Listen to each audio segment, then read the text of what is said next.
Casey, POV. Hindi ko alam kung anong gagawin ko kung hindi magkulong sa kwarto ko magdamag. Iniisip ko pa rin ang nangyari sa past 1 week. Kung hindi lang sana ako pumunta at nagmukmuk na mag-isa, hindi sana ito mangyayari sa akin. Ate, handa ng breakfast mo dito. Lagay ko na lang sa labas kung nagugutom ka. Ani ni Pamela sa akin. Ginulo ko naman kaagad ang buhok ko at pinagahagis ang unan ko sa pintuan.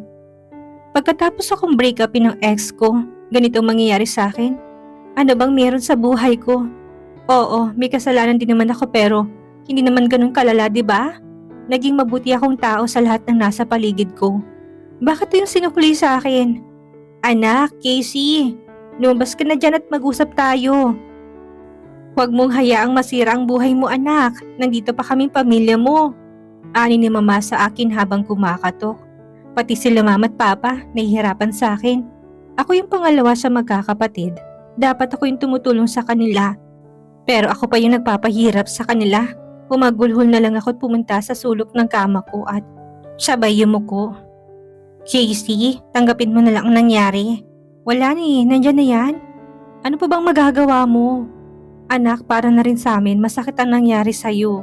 Kasi mahal ka namin. Pero anong magagawa namin? Magagalit sa'yo at sasaktan ka? Mawawala bang lahat kung sasaktan at magagalit kami sa'yo? Saad naman ni Papa sa akin. Ate, kahit bata pa ako naintindihan kong sitwasyon mo. At pati ang nararamdaman mo kaya sana ate, maging malakas ka kahit sa amin lang nila Papa at Mama. Sabit naman ni Pamela sa akin. Kahit hindi ko rinig ang iyak ng kapatid ko, nararamdaman ko naman siyang umiiyak. Tama naman si Papa eh, ano pa bang magagawa ko? Nangyari nang nangyari at hindi ko na mababalik ang nangyari in past 1 week.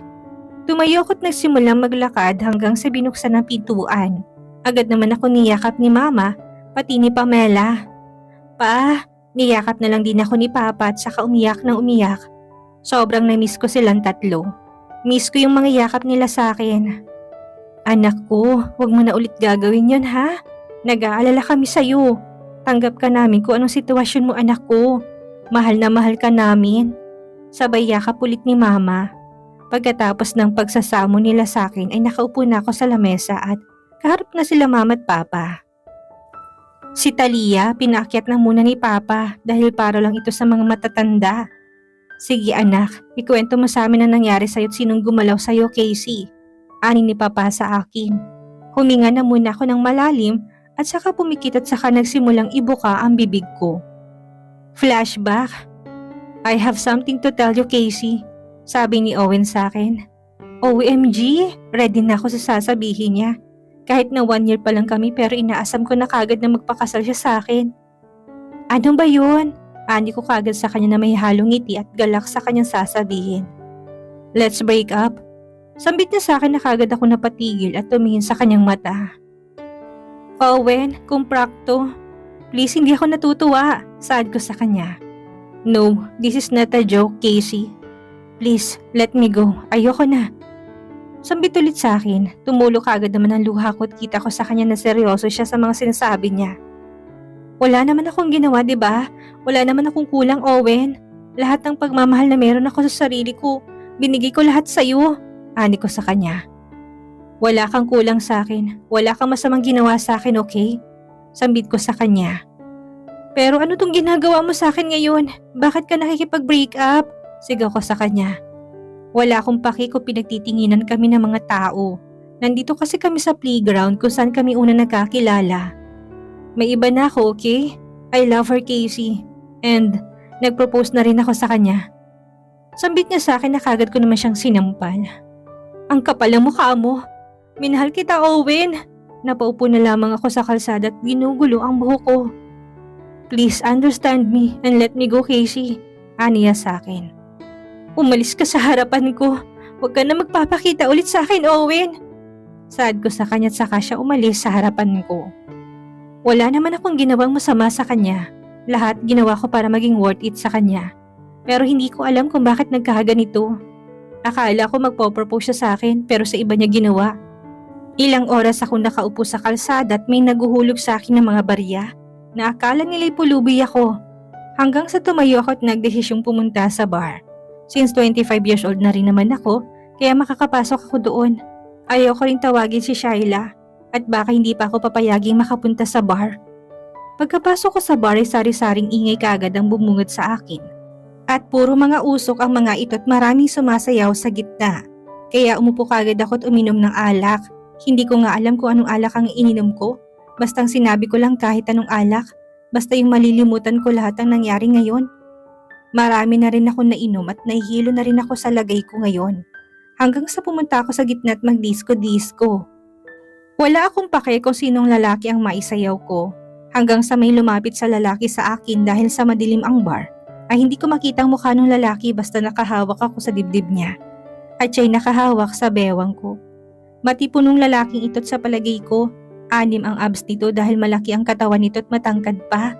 Hanggang sa natumba na lang ako at hindi ko na alam ang nangyari. Casey, dumilat ako habang bitbit ng isang lalaki at nilapag niya ako sa kama. Ngunit nakahiga pa rin ako. Naiinitan ako kaya naghubad kaagad ako ng suot. Naramdaman ko na lang na pumatong sa akin ng lalaki tinawakan ng hibla ng buhok ko. Nahihilo na akong sobra, kaya wala akong lakas na umalis sa kwartong yun. Nagulat na lamang ako nang bigla niya akong hinalikan. Pilit kong takpan ang bibig ko, ngunit mapilit siya. Ang sunod niyang ginawa hinubad ang bra kong suot, hanggang sa tumambad sa kanyang katawan ko. Pilit kong takpan, ngunit nakahawak ang kamay niya sa mga kamay ko. Hanggang sa hindi na ako nakapanlaban, dahil nadala na ako ng init na ginagawa niya sa akin hanggang sa tuluyan niya akong anangkin. Pagkatapos na nangyari, ay tumabi siya sa tabi ko't sa kanya ako hinalikan sa noo. Dahil sa pagod ko, ay nakatulog na din ako. End of flashback. Nakita ko na lang na pati si mamay umiiyak sa harapan ko. Binilog kong kamao ko habang nakayuko sa kanila at habang umiiyak sa harapan sa kanilang dalawa. Hinawakan ni Papa ang kamay ko. Sabihin mo sa akin, natatandaan mo ba yung lalaki na yon? Ani sa akin ni Papa, ngunit umiling ako. Pangalan niya lang ang natatandaan ko ngunit wala pa itong apelido. Noah ang alam kong pangalan niya at once na nakita ko yon, pagbabayaran niya ang ginawa niya sa akin. Pagkagising ko'y kagad akong tumayo dahil sa pagsusok ako. Lumapit sa akin si Mama para hilodin ang likod ko habang si Pamela ay binigyan ako ng tubig. Okay ka lang ba anak? Tanong niya sa akin. Tumango naman ako at pinunasan ng gilid ng labi ko.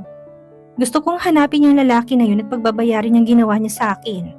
After noon, ay nagpahinga na muna ako saglit. Umalis sila Mama at Pamela saglit dahil namalengke sila at si Papa ay nagtrabaho. Kumilos na ako kagad. Naligo at nagbihis. Aalis ako ngayon. Gusto kong bumalik sa bar. Kung saan nangyari ang lahat ng yun. Baka sakaling mahanap ko siya at matsyempuhan ko siyang naruroon. Nakapantalon lang ako at t-shirt. Okay na to. Hahanapin ko lang naman siya. Umalis na ako kagad sa bahay at baka madatnan ako ni Mama na aalis ako. Malamang sa malamang hindi ako papayagan ni Mama. Sumakay lang ako sa jeep at naglakad ng konti. Bali nasa dulo kasi ang bar na yon. Tago kasi ang bar na yon pero marami pa rin dumadayo doon. Pagkarating ko roon ay tinignan kong labas ng bar. Huminga ako ng malalim at saka pumasok doon. Pagkapasok ko, walang pinagbago. Ganun pa rin ang mga usok, kaya't napaubo na lang ako tinakpan ng bibig ko, gamit ang panyo kong dala. Pumasok ako sa kwarto kung saan nangyari yon pero pagkapasok ko'y minaghahalikan, kaya't napatras na lang ako. Umalis na ako doon at lumabas ng tuluyan sa bar na yon. Grabe, natiis ko yung mga amoy nila sa loob ng araw na yon. Siguro dahil sa broken din ako kaya hindi ko namalayan na ganun ang amoy nila sa loob. Paano ko kaya mahanap ang lalaking yon? Wala man lang bakas para makilala ko kung sino yon. Bigla namang kumalam ang tiyan ko kaya naghanap ako ng kainan. Mabuti na lang hindi ganun kalayo kaya upo agad ako at saka nag-order ng 2 putahit saka ng kanin. Ewan ko pero gutom na gutom ako. Gusto kong kumain ng marami. Siguro dahil sa buntis na rin ako kaya ako ganito. Oo nga pala, ako nga pala si Casey. Casey Morales. May trabaho naman ako pero nag-excuse lang ako sandali sa sir ko. Pero hindi ko sinabing buntis ako. Balita ko ikakasal na yung CEO ng Nylon Group. Sana isang babae na kasing edad ko. I think, Diyos ko, bagay naman sila actually. Sadong babaeng mas matanda siguro sa akin. Sa sobrang lakas ng pag-uusap nila, kulang na lang ibahagi na nila sa buong mundong pinag-uusapan nila. Grabe si Sir Noah, sad ulit ng babae. Agad naman ako napatigil sa sinabi ng babae. Noah? Agad naman ako umupo sa tabi ng babae. Noah? May kilala kayong Noah? Tanong ko sa kanila. Tumango naman sila at may halong pagtataka sa mga mukha nila. Ano ang full name ng lalaki? Tanong ko ulit. Noah Imperial, saad ng babae. Agad naman siyang hinampas ng isang babae. Teka, sino ka ba at bakit mo tinatanong kung sino si Sir Noah? Tanong ulit ng babae. Tapos na tayo, tara na at baliw ata yan. Saka sila umalis ng tuluyan. Noah Imperial? Baka hindi siya pero Noah kasi talaga. Ano ulit yung group na sinabi nila? Maylon? Oo, Naylon Group. Pagkapunta ko sa bahay ay saktong wala pa rin sila mama at Talia. Kaya tumakit ako sa kwarto ko at binuksan ng laptop ko. Pagkabukas ko na sinearch ko sa Google, ang Naylon Group at kagad naman tung lumabas. Nag-scroll lang ako hanggat sa nakita kong mukha ni Noah. Pilit kong alalahanin ang lahat na nangyari sa gabing iyon. Pero hindi ko talaga maalala ang mukha niya. Kilala ang Naylon Group sa Pilipinas. Silang maraming shares kumpara sa ibang kumpanya. Nag-scroll lang ako at nakita ko rin na ikakasal na nga ito sa babae. Maganda naman ito sexy kaya pasok sa mindset kong babaeng to. Napasa po naman ako sa noo ko. Paano ko malalaman kung siya ba talaga yung lalaki na yon? Eh hindi ko nga siya matandaan kahit na ipilit ko sa sarili ko. Noah's POV. What mommy? No! Sigaw ko sa kanila. Son, if you don't get married, we will lose one share. Daddy said. Really dad? Mas mauunang kagustuhan mo o yung gusto ko kaysa sa pagrereklamo ko sa kanila? Are you crazy Noah? Simula ng pagkabata mo, sinuportahan kita so don't say that I put my wishes before yours. Pagduduro sa akin ni Daddy. Honey, calm down, okay? Anak, umakyat ka na muna sa kwarto mo. Saad ni Mommy sa akin kaya sinundan ko na lang siya. Kinalabog kong pintuan na saka umupo sa kama. Napahilamos ako sa mukha ko. Bakit kaya hindi na lang si Kuyang ginanyan niya? Hindi sa ayaw ko mag-asawa pero wala pa ako sa panahon sa ganyan. After ng pagtatalo namin ni Daddy, ay umalis na muna ako saglit. Gusto kong uminom ng uminom, dito lang naman nawawalang problema ko. Why are you here bro? Tanong sa akin ni Joseph. Because of that. We fought because of that marriage. Sabay lago ko ng alak. I think may dahilan naman diba? Aniya niya sa akin kaya napabaling ako sa kanya. I'm here to get rid of my problems, hindi para makasagutan sa'yo. Saad ko sa kanya. Okay bro, relax. Sambit niya kagad kaya napabaling ako sa kanya. May nakita kong sumasayaw-sayaw sa gitna ng dance floor. Kaya pumunta ako sa kanya at nakasayaw na rin. Hindi ko kilalang babaeng to pero ang galing niyang gumiling. I held her by the back of my neck and continued to dance in front of me. Kaya nilagay kong kamay ko sa bewang niya. Nahihilo na rin ako kaya todo sayaw na lang ako hanggang sa nakaramdam ako ng init sa katawan ko kahit binuhat ko siya basta-basta't nilapag sa kama.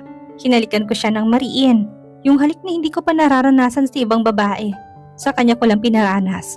Hindi ko alam pero ang lakas ng tama ko sa kanya. Kaya ang sunod na nangyari hinubaran ko na siya. Hindi ko mapigilan ang sarili ko. Gustong gusto ko yung ginagawa ko ngayon sa kanya. Kaya nasiyahan ako at sinabi ko na rin ang pangalan ko at napangiti sa kanya. Dahil sa pagod ay nagawa ko ng matulog sa tabi niya. Pagkagising ko ay may nakayakap sa aking babae. Kaya kagad akong tumayo tinignan ko sino to. What the? Noah, anong ginawa mo sa kanya? Tinignan kong dugo sa bedsheet. Virgin pang ginalaw ko kagabi. Kaya nang iwan na lang ako ng pera sa table at saka umalis sa kwartong yun. Hindi ko na rin kinausap si Joseph. Sobrang daldal kasi nun at baka kung ano pang masabi niya sa akin. Sumakay kagad ako sa sasakyan at pupunta ako ngayon sa kondo ko. Pagdating ko doon ay uminom kagad ako ng tubig at huminga ng malalim. Noah, ano ba yung ginawa mo? Napasuntok ako sa sofa at saka umupo. Sinandal kong likod ko pati ng ulo ko at pumikit saglit. Ayaw mo pang magpakasal pero may ginalaw kang babae. Inaamin ko na marami akong nagalaw na babae pero lahat sila hindi na virgin. Ginulo kong buhok ko, paano na kaya to? Hindi naman siguro magkakross ang landas namin. O siguro naman hindi niya ako mahanap at mamumukaan. Kasi lasing din siya at lasing din ako noon. Relax lang Noah, hindi ka naman niya matatandaan kaya huminga ako ng malalim. Casey's POV. Nandito ako ngayon sa tapat ng malaking building na to. Siguro nasa haba 8th floor. Ang building na to tan laki pa. Hindi ko na muna sinabi kay mama at papa ang nalalaman ko at baka biglang sumugod yung mga yon. Kapag sinabi ko kagad saka, hindi ko pa naman sure kung siya ba talaga yon. Pumasok na ako sa building at ang laking at marami ring tao. Inagahan ko talaga para walang makakita sa akin masyado. Nag-formal attire na rin ako para hindi magmukhang pulubi. Dito't baka palabasin akong biglaan. Hindi ko rin sinabi kina mama na pupunta ako dito. Basta dinahilan ko lang na pupunta ako sa kaibigan ko. Nagstay lang ako sa gilid at tinignan ng mga tao. Hanggang sa nakita ko na may pumasok na isang matandang lalaki. Hindi naman ganun katanda, siguro mga nasa 50s lang siya. Madaming bumati sa kanya at pagkakaalam ko siguro, heto ang CEO ng Nylon Group. Hindi ako makapasok sa mismong entrance dahil need ng verified na ID. Paano ko mahanap yung lalaki na yon? Lumabas na lang muna ako saglit ngunit paglabas kinabangga ako ng isang lalaki. Are you okay? Pag-aalala niyang tanong sa akin, tumingin ako sa kanya at nagulat siya nang makita ako. Ikaw? No sorry. Ano niya sa akin saka siya umalis? Ako? Anong ako? Teka, siya ba si Noah? Inalala ko nakita ko sa laptop ko dahil nga sinearch ko siya kagabi. Lumaki naman ang mga mata ko at siya nga yun. Pumasok ako sa loob ngunit pagtingin ko daming bodyguards na nakapaligid sa kanya. Kailangan ko siyang kausapin kaya pinilit kong sarili ko na makapasok sa loob. Ngunit agad naman akong hinarangan. Excuse me, tanong ng isang lalaki sa akin. You don't have a valid ID to get inside, miss. Aniya ulit sa akin. Kailangan ko makapasok, kailangan ko kausapin yung lalaki na yon. Nuro ko sa lalaki na yon. Ano po yun? Si Sir Noah po ba? Tanong niya kaya kaagad akong tumango. Kailangan ko siyang kausapin, mahalagang bagay ito. Saad ko sa kanila. Pilit kong ipasok ang sarili ko, ngunit pinipigilan nila ako. Palabasin niyo na yan. Saad ng lalaki sa akin kaya hinawakan nila ako at pinalabas ng tuluyan. Pinagpagan ko sarili ko at madaming panay ang tingin sa akin. Kailangan ko nga kausapin yung boss niyo. Bakit ba hindi niyo ako pakinggan? Irita kong saad sa kanila. Buwisit na lalaki na yun. Nakita niya na ako't lahat-lahat. Hindi pa rin niya ako kinausap. May panahon ka rin sa akin. Bigla namang nagring ang phone ko at sinagot ko kaagad to. Ma, bakit po? Tanong ko sa kanila sa call. Nasaan ka? Yung totoo. Pinuntahan kita dito ngayon sa kaibigan mo pero wala ka dito. Saad ni mama sa kabilang linya. Napapikit naman ako at ginulo ang buhok ko. Pauwi na po ako. Sa bahay na lang po tayo mag-usap. Saad ko sa kanya binaba ng tawag. Ay, visit na lalaki na yon. Kaya umuwi na lang ako ng tuluyan. Pagkarating ko doon ay nasa sala sila ni Papa. Saan ka galing anak? Dinalhan kita ng pagkain sa kaibigan mo pero wala ka doon. Aniya ni Mama. Napayuko naman ako tumingin ng sorry sa kanila. Umupo ka na nga muna. Pinaupo naman ako ni Mama. Saan ka ba galing? Nag-aalala kami sa'yo kanina. Saad ni Mama ulit. Ayoko magsinungaling sa kanila, nandito na eh. May karapatan din naman na malaman nila kung saan ako pumunta. Sa lalaki na tagpuan ko po sa bar. Pagkaanya ko doon ay nagulat si Papa at Mama. Teka, kilala mo na kung sino? Tanong ni Mama sa akin, tumango naman kaagad ako. Nakausap mo ba siya? Nasaan siya ngayon at anong sabi? Tanong ni Papa sa akin. Hindi ko po siya nakausap pa. Saad ko sa kanila. Anong hindi mo nakausap? Kailangan kanya kausapin para dyan sa bata. Nasaan siya ngayon? Sabihin mo sa akin at akong kakausap sa lalaki na yan. Galit na sambit ni Papa. Agad ko naman siyang pinigilan na gagawin niya. Pa, busy lang po siya kaya hindi niya ako kinausap. Pagdadahilan ko sa kanya. Busy siya o sadyang hindi kanya kilala? Tanong ni Mama sa akin. Kilala niya po ako ma. Promise po kakausapin ko siya. Saad ko sa kanila. Nagtaas naman ako kagad ng kanang kamay upang sang-ayon sa sinabi ko. Kumalma naman sila kagad at mabuti na lang madali ko silang pakalmahin. Sige, kausapin mo yan Casey. Kung hindi kanya kakausapin ako mismo susugod sa kanya. Sambit ni Papa sa akin. Alam kong galit na si Papa sa akin. Kapag second name na kasing binabanggit niya, ibig sabihin nun seryoso siya. Napabuntong hininga naman ako at nag-isip ng paraan para makausap ang lalaki na yon. Hindi pwede na hindi niya ako mapanagutan. Hindi ko habol ang pera niya o anuman. Ang gusto ko lang may amang anak ko kapag sa once na isinilang na siya. Ayoko kasi na humantong sa nilait siya ng mga ibang tao dahil sa wala siyang ama. Ipaparanas ko sa kanya na buo ang pamilya. At dito na po nagtatapos ang unang kabanata ng ating kwento. At sana'y muli niyo po akong samahan sa mga susunod pang kabanata. Maraming salamat po at ingat po tayong lahat.